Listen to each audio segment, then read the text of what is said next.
पूर्णमदः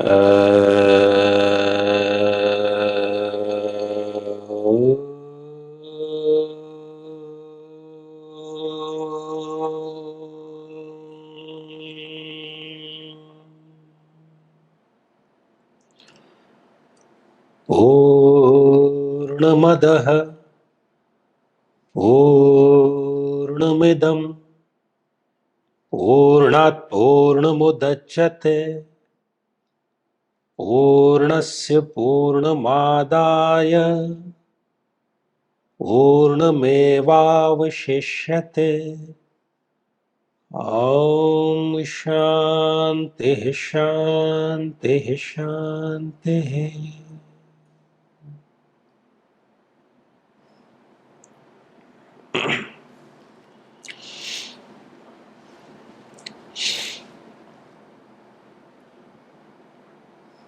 गुरुदेव प्रणाम। गुरुदेव, ये कहा जाता है कि ब्रह्म जो है वो काल के भी परे है, वो भूत वर्तमान भविष्य के भी परे है। आखिर कोई भी काल के भूत वर्तमान भविष्य के परे कैसे हो सकता है?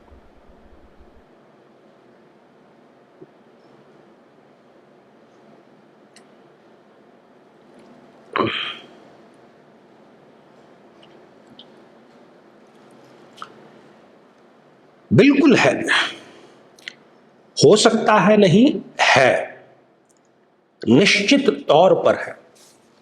इसको समझने के लिए हमें सबसे पहले काल को समझना होगा। हम बात कर रहे हैं ना कि कालातीत मतलब काल के परे, समय के परे। समय क्या है? समय एक मापना है। हम उसको मिनट में, घंटे में, दिन में, रात में, सप्ताह में, इसमें मापते हैं। देखिए, ये जो मापन है समय का, और जिसको बहुत वृहद तौर पर यदि हम मापते हैं तो भूतकाल, वर्तमान काल और भविष्य काल। जो बीत गया भूतकाल है, अभी जब आपकी श्वासें चल रही है तो वर्तमान काल है, और भविष्य जो आने वाला है वो है। इनका जो कैलकुलेशन है, भूत वर्तमान भविष्य का जो कैलकुलेशन है, जो मापन है, ये प्रारंभ हुआ इस सृष्टि के प्रारंभ से। हमें सूर्य चाहिए, हमें चंद्रमा चाहिए समय के मापन के लिए। तो जब सृष्टि ही नहीं थी तो सूर्य चंद्रमा भी नहीं था, दिन रात नहीं थे, मास नहीं था, उत्तरायण दक्षिणायन नहीं था, संवत्सर नहीं था। तो जब काल ही नहीं था तो उसको मापने की कोई इकाई भी हमारे पास में नहीं थी। लेकिन जो ब्रह्म है वो इस सृष्टि के पहले, इसके परे भी था, है, रहेगा।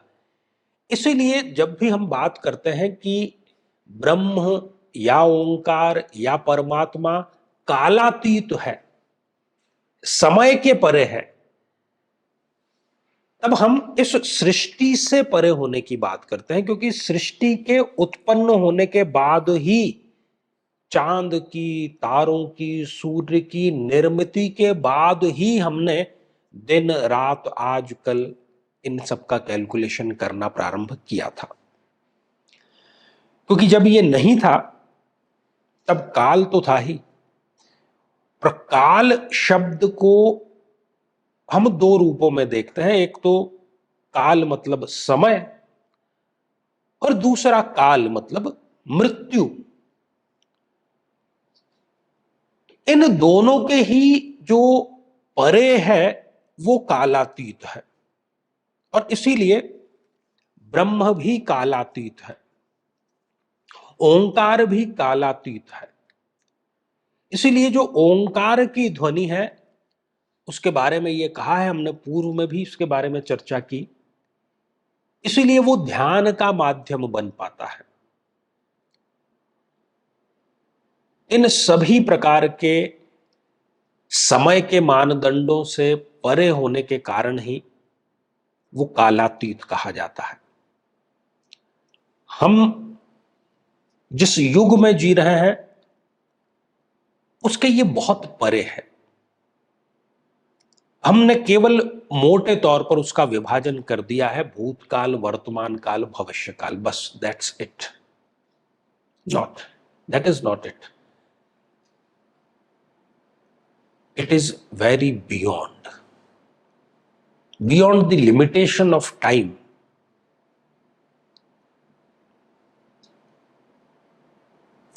तो ब्रह्म की जो अवधारणा है वो इसीलिए कालातीत कही गई है। 84 लाख योनियों में भटकने के बाद कहीं जाकर ये मानव शरीर मिला है, और जिसे हम भोग, वासनाओं और विलास में व्यर्थ गंवा रहे हैं, जिसका सुनिश्चित परिणाम दुख और पछतावा है ही।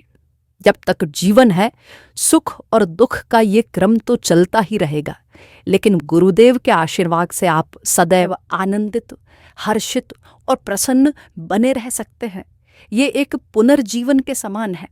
परम पूज्य गुरुदेव आचार्य चंद्रकांत जी से गुरु दीक्षा प्राप्त कर अपने जीवन को सार्थक बनाएं, ताकि आपको अलौकिक, पारलौकिक और सांसारिक सभी सुखों की प्राप्ति हो सके।